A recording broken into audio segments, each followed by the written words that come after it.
ظاہر کرنا چاہوں گا، اس کا اظہار کرنا چاہوں گا۔ اگر آپ قرآن کو بغور پڑھیں اور میرا جو لہجہ ہے اور اس لہجے میں جو سختی ہے اس کو ذرا غور سے دیکھیں، اور جس ماحول میں میں اٹھا بیٹھ رہا ہوں اس وقت اپنی عقل کا استعمال کریں۔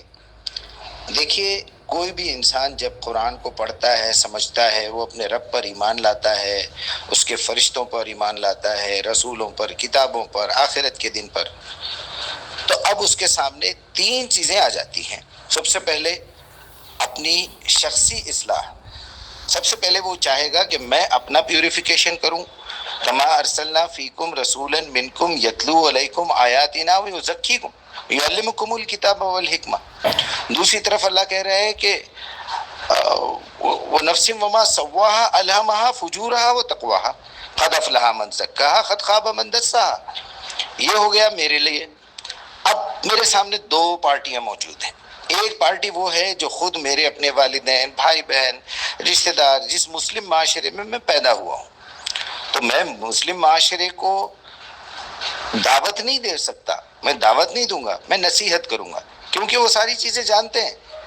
وہ قرآن پہ ایمان لانے کا دعویٰ بھی کر رہے ہیں لیکن جھوٹے ہیں، نبی سے محبت کا دعویٰ کرتے ہیں، اس میں خائن ہیں، وہ اللہ کی کتاب کو اللہ کی کتاب کہتے ہیں لیکن اتنے جاہل ہیں کہ کبھی کھول کے پڑھا نہیں، ترجمہ بھی نہیں پڑھا، عربی نہیں سیکھا، اور آخرت کے دن پہ ایمان لانے کا دعویٰ کرتے ہیں لیکن آخرت کے ایک پل کی بھی ان کے پاس کوئی خبر نہیں ہے اور نہ احساس ہے کہ یہ جو حرکتیں، ذلیل حرکتیں یہاں کر رہے ہیں، اس کا جواب مجھے وہاں جا کے دینا ہے۔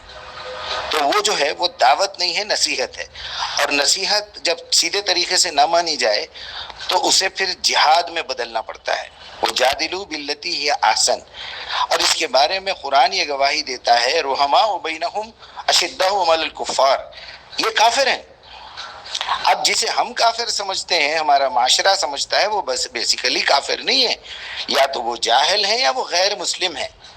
ہم جب ان کے پاس جائیں گے تو ہم ان کو دعوت قرآن دیں گے، وہ دعوت قرآن میں ہمارے اخلاق بھی اچھے ہوں گے، ہمارا صبر بھی بڑا اعلیٰ ہوگا، ہماری گفتگو بڑی مدلل ہوگی، اخلاقی ہوگی، عقلی ہوگی، دلائل سے بات کریں گے اور ان کی تکلیفوں کو برداشت بھی کریں گے۔ جیسے کہ مکے کے 13 سال میں صحابہ اکرام اور رسول اللہ نے جو ہے بڑی تکلیفیں سہی ہیں، کیونکہ وہ کافر تو تھے سرداران قریش، لیکن بہادر تھے، ہمت والے تھے، سچ بولتے تھے، رسول کے منہ پہ رسول کو بولتے تھے ہم تم کو نہیں مانتے۔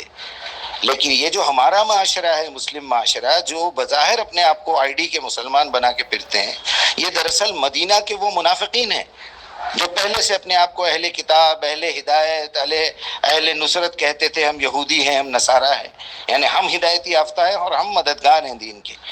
وہ سب سے بڑے دشمن اور منافق نکلے رسول اللہ کے۔ تو ذرا اس پہ ذرا ان آیات کو بھی تو پیش کیجئے نا، جس کی وجہ سے جو ان لوگوں نے ظلم سہے ہیں، جو دین کی دعوت دی ہے، اور جو آج میں ظلم سہ رہا ہوں، ان کی باتیں، ان کے الزامات، جھوٹے بہتان، تو ان کو بھی تو تھوڑی سی شرم و حیا ہے آپ کی گفتگو سے۔ اللہ آپ کو سلامت رکھے، جزاک اللہ خیر۔ مجیب صاحب، آپ نے قرآنی تناظر میں نصیحت اور دعوت کے درمیان جو باریک لکیر کھینچی ہے وہ علم بصیرت کی عکاسی کرتی ہے۔ آپ کا یہ درد بالکل جائز ہے کہ ایک وہ شخص جو حق سے ناواقف ہے، غیر مسلم، جاہل، اس کے لیے اخلاق اور صبر کا پیمانہ الگ ہے، لیکن وہ جو حق کا دعویز کر کے اس کی پیٹھ پیچھے سودے بازی کرتا ہے، منافق، اس کے لیے قرآن کا لہجہ خود بہت سخت ہے۔ آپ کی بات کی تائید میں قرآن کے چند اہم پہلو اور آیات پیش خدمت ہیں جو آپ کی کیفیت اور موقف کو واضح کرتی ہیں۔ 1. منافقین کے خلاف سخت لہجہ۔ قرآن کریم نے جہاں کفار کے لیے مکے میں صبر کی تلقین کی، وہیں مدینہ میں منافقین کے تضاد عمل، ڈبل سٹینڈرڈز پر انتہائی سخت گرفت کی۔ سورہ توبہ میں اللہ تعالیٰ فرماتا ہے، یہ زیز الف، یہ او ہا اے ہا الف، النبی یجاہد الکفار والمنافقین وغلظ، عین لیل، یہ ہا ای میم۔ سورہ توبہ 73۔ اے نبی، کفار اور منافقین دونوں سے جہاد کیجیے اور ان پر سختی کیجیے۔ یہاں وَأَغْلِظُ عَلَيْهِمْ، ان پر سختی کرو کا حکم اس لیے ہے کیونکہ منافق معاشرے کے اندر چھپا ہوا وہ ناسور ہے جو دین کو اندر سے کھوکھلا کرتا ہے۔ آپ کی سختی دراصل اسی قرآنی غیرت کا مظہر ہے